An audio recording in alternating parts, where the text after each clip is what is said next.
The cameras had turned off. The tunnel echoed with footsteps. And then a voice called his name. Stamford Bridge. May 2023. Chelsea vs Newcastle. Final whistle. The match had ended in a draw, unremarkable, forgettable, the kind of game that would fade from memory within days.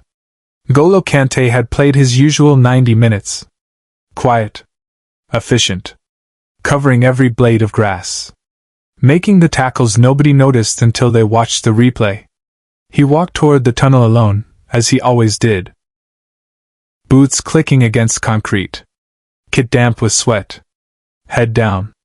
The roar of the crowd fading behind him into that peculiar silence that exists only in the bowels of a stadium after a match, when the spectacle ends and the industrial reality takes over.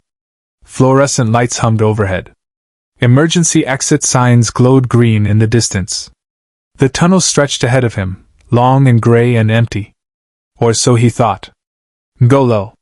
The voice came from the far end of the tunnel. Quiet. Barely above a whisper. But it carried through the concrete corridor with perfect clarity. Kanté stopped walking. His teammates were behind him, still filtering out from the pitch. Security personnel lined the walls. Photographers packed up their equipment near the media zone.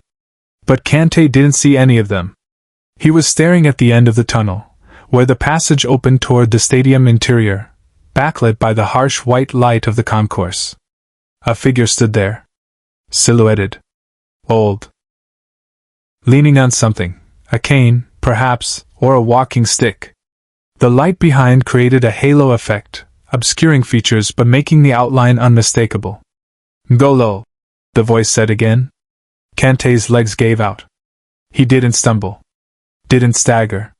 His knees simply folded and he dropped to the concrete floor of the tunnel, both hands coming up to cover his face. His shoulders shook. No sound came from him, just the silent, body-racking tremor of someone whose composure had completely shattered. When the cameras turned off, N'Golo Kanté saw something in that tunnel that brought him to his knees. The security guards moved immediately, thinking something was wrong, thinking Kanté was injured or ill. But one of his teammates, Mason Mount, put a hand out, stopping them. "Wait," Mason said quietly. "Just wait." Because he saw what the others didn't. He saw Kanté staring at that distant figure with an expression Mount had never seen on his teammate's face in 3 years of playing together. Not after winning the Champions League. Not after World Cup glory with France. Not ever. Complete, utter devastation. And something else beneath it. Recognition. Disbelief. Something that looked like grief and joy colliding with such force that a human body couldn't hold it. The figure at the end of the tunnel took a step forward. Then another. Slow. Labored. The walking stick tapping against concrete with each step, the sound echoing through the corridor. Tap. Tap. Tap. Kanté remained on his knees, hands still covering his face, breathing in short, sharp gasps. To understand what happened next, you need to understand what happened 13 years earlier, in a place most people have never heard of. Boulogne-sur-Mer, northern France. 2010. A small coastal city known more for its fishing port than its football. N'Golo Kanté was 19 years old, playing for US Boulogne in the 2nd division. Not a prospect. Not a talent being tracked by scouts. Just a kid who ran a lot and barely spoke. He was small. 5'6". Maybe 130 pounds soaking wet. Coaches had told him repeatedly that he was too small for professional football. Too slight. Too quiet. Too nothing. But he had one thing nobody could deny. He never stopped running. There was a groundskeeper at Boulogne's training facility. An old man named Jacques Moreau. He'd worked there for 40 years, since before most of the players were born. He arrived before sunrise every morning to prep the pitches. He stayed late to lock up after evening sessions. He was part of the furniture, invisible to most, acknowledged by few. Except N'Golo. Every morning, when Kanté arrived for training, always early, always the first one there, he would find Jacques already on the pitch, walking the touchlines, checking for divots, testing the sprinklers. "Bonjour, Monsieur Jacques," Golo would say. Every single morning. Never missed it. Even when Jacques didn't respond. Even when the old man seemed not to notice. One morning in October 2010, Jacques finally acknowledged him. "You're always early," the groundskeeper said, not looking up from the grass he was examining. "Yes, sir," Golo replied. "I like to run before the others arrive." "Why?" Golo considered the question. "Because when they're here, they'll see me running. And they'll think I'm showing off. But I'm not showing off. I just need to run." Jacques looked up then. Really looked at this skinny teenager who arrived in darkness every morning to run laps on an empty training pitch. "You know what I see when I watch you train?" Jacques asked. Golo shook his head. "I see someone who understands something most players never learn. Football isn't about being seen. It's about being where you're needed, exactly when you're needed." Those words stayed with Golo. He thought about them during training sessions where coaches barely called his name. He thought about them during matches where commentators forgot he was on the pitch. He thought about them years later when he moved to Cannes, then Leicester, then Chelsea, then France's national team. Be where you're needed, exactly when you're needed. It became more than advice. It became his entire philosophy. His identity. The reason a small, quiet kid from Boulogne became one of the most important defensive midfielders in the world. But here's what N'Golo never told anyone: Jacques Moreau was dying when he gave that advice. Cancer. Stage 4. The old groundskeeper had maybe 6 months to live, and he spent them maintaining grass pitches for a second-division club in northern France, watching young players chase dreams most would never reach. Jacques died in March 2011. Golo attended the funeral. There were maybe 15 people there. The club sent no one. Jacques had no family, just some distant cousins who came out of obligation. Golo sat in the back of the church and cried silently while a priest who never met Jacques read generic words about eternal rest. At the cemetery, Golo stood alone at the grave after everyone else had left. He made a promise to the old man buried beneath fresh dirt. "I will remember what you taught me. Every match. Every training session. I will be where I'm needed. I promise." He kept that promise. Through 13 years and 6 clubs and a World Cup and a Champions League and 100 honors. He kept it so completely that it became impossible to separate N'Golo Kanté the player from Jacques Moreau's philosophy. Be where you're needed. Never show off. Just run. Subscribe and leave a comment, because the most important part of this story is still unfolding. But what N'Golo didn't know, what he couldn't have known, was that Jacques Moreau had a grandson. Alain Moreau. 35 years old. Living in Paris. An architect. He'd been estranged from his grandfather for years before the old man died. They'd argued about something stupid. Alain couldn't even remember what anymore. Pride. Money. The things families destroy themselves over. Alain didn't attend the funeral in 2011. He told himself he was too busy. Too far away. Too something. The guilt ate at him for 13 years. In 2023, Alain was diagnosed with the same cancer that had killed his grandfather. Stage 3. Treatable, maybe, but the prognosis wasn't good. Sitting in the oncologist's office, hearing words like chemotherapy and survival rates, Alain thought about his grandfather for the first time in years. He thought about the things left unsaid. The apology never given. The relationship never repaired. And he thought about something his aunt had mentioned once, years ago. "Your grandfather talked about a player. Some kid at Boulogne. He said that boy understood something special." Alain went home and did what people do when they're facing mortality. He tried to find meaning in the meaningless. He researched Boulogne's 2010 roster. He cross-referenced players who'd gone on to professional careers. And he found N'Golo Kanté. The timeline matched. The position matched.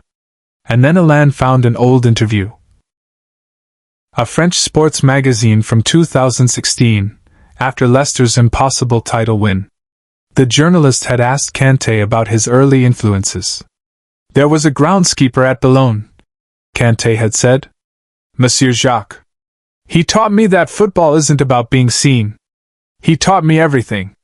Alain read that interview 17 times. He cried through most of them. His grandfather, the man Alain had been too proud to reconcile with, the man he'd let die without saying goodbye, had shaped one of the greatest players in the world. Had given him a philosophy that defined a career. Had mattered to someone in a way Alain had never appreciated. Alain tried to let it go. Tried to focus on his treatment, his recovery, his own life. But the guilt wouldn't release him. 3 months into chemotherapy, weak and sick and running out of time to make things right with a ghost, Alain made a decision. He would find N'Golo Kanté. He would tell him about Jacques. He would thank him for remembering an old man who'd had no family at his funeral except a 19-year-old footballer who barely knew him. It took 6 weeks to make contact. Letters to Chelsea went unanswered. They probably never reached Kanté. Social media was useless. But Alain was persistent in the way dying people become when they have one final thing they need to do. Finally, through a friend of a friend who worked in sports journalism, Alain got a message through to someone in Kanté's inner circle. Not management. Not his agent. A teammate who happened to be French, who heard the story and understood why it mattered. The teammate, whose name Alain never learned, told him, "There's a match at Stamford Bridge in May. Chelsea versus Newcastle. I can get you to the stadium. I can get you to the tunnel after the match. But I can't promise he'll see you. I can't promise anything. Just get me there," Alain said. "Please." Kanté didn't raise his voice. He didn't have to. The figure at the end of the tunnel was close now. 10 meters. 8. 6. The backlight faded as Alain Moreau stepped forward into the fluorescent glow of the tunnel proper, and N'Golo could finally see his face. Old before his time. Gaunt from chemo. Skin pale. Eyes sunken. But smiling. Actually smiling. "I'm Alain," the man said, his voice hoarse. Jacques Moreau's grandson. Kanté was still on his knees. His hands had dropped from his face, but he couldn't speak. Couldn't move. The tunnel had gone completely silent. Even the distant sounds of the stadium seemed to have stopped. Alain took another step forward, leaning heavily on his cane. "My grandfather died in 2011. You were at his funeral. You were the only one from the club who came." N'Golo nodded, tears streaming down his face. "I wasn't there," Alain continued, his voice breaking. "I was too proud. Too stupid.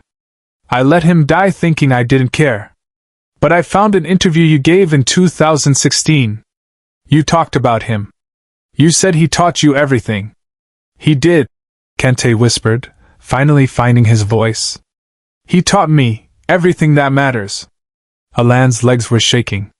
The walk from the tunnel entrance had clearly exhausted him. Mason Mount quietly brought over a folding chair from the tunnel wall, placing it behind the old man. Alain sat heavily, never taking his eyes off Kanté. "I'm sick," Alain said simply. "Same cancer that took him. And before time runs out, I needed to find you. I needed to say thank you. Because you gave my grandfather something I never did. You gave him purpose. You remembered him. You became everything he saw in you." N'Golo shook his head, still kneeling on the concrete. "No. He gave me everything. Without him, I'm not here. I'm not any of this. That's why I came," Alain said. He reached into his jacket pocket with trembling hands and pulled out a small photograph. Old. Faded. Crease from years of being carried. "I found this in his things. After he died. I kept it. I don't know why. Maybe I knew someday." He held it out. Kanté stood slowly, his legs unsteady, and took the photograph. It showed a young groundskeeper, Jacques, maybe 30 years old. standing on an empty pitch at sunrise, rake in hand, smiling at the camera. On the back, in faded ink, were words written in Jacques' handwriting. Real work happens when no one is watching. Golo stared at those words for a long time. Then he looked at Alain, at this dying man who'd traveled across England just to say thank you to a footballer who'd remembered his grandfather. "Keep it," Alain said quietly. "He would have wanted you to have it." "I can't. Please." Alain's voice was firm despite his frailty. "You honored him every day for 13 years. You lived the philosophy he gave you. You proved him right about who you could become. That photograph belongs with you now." Away from the cameras, Kanté made a choice no one expected. Golo carefully folded the photograph and placed it in his kit pocket, over his heart. Then he did something he'd never done in his entire professional career. He removed his match-worn shirt. The Chelsea shirt still damp with 90 minutes of sweat and effort, and held it out to Alain. "This is for him," Kanté said, his voice steady now despite the tears. "For Monsieur Jacques. For teaching me that greatness isn't about being seen. It's about being where you're needed." Alain took the shirt with shaking hands, clutching it to his chest. He was crying openly now, and so was Kanté, and so were the 3 teammates who'd witnessed this exchange, and so were the security guards who'd stopped moving, who understood they were watching something sacred. "He's still here," Golo said quietly, placing a hand on Alain's shoulder. "Every match I play. Every tackle. Every run. He's still teaching me. And now, whenever I look at that photograph, I'll remember that his work mattered. That he mattered." The 2 men. One of the world's greatest footballers and the dying grandson of a forgotten groundskeeper, stood together in that tunnel for several minutes, either speaking, both carrying the weight of a man who'd lived his life in the shadows and somehow changed everything. But what followed would stay with everyone who witnessed it, forever. Alain Moreau died 6 months later. His family reported that he was buried wearing that Chelsea shirt, the photograph of his grandfather tucked into the pocket. Golo Kanté still carries Jacques' photograph with him. In his training bag. In his matchday preparation. Before every game, he looks at those words. Real work happens when no one is watching. And he remembers. Share and subscribe. Some stories deserve to be remembered.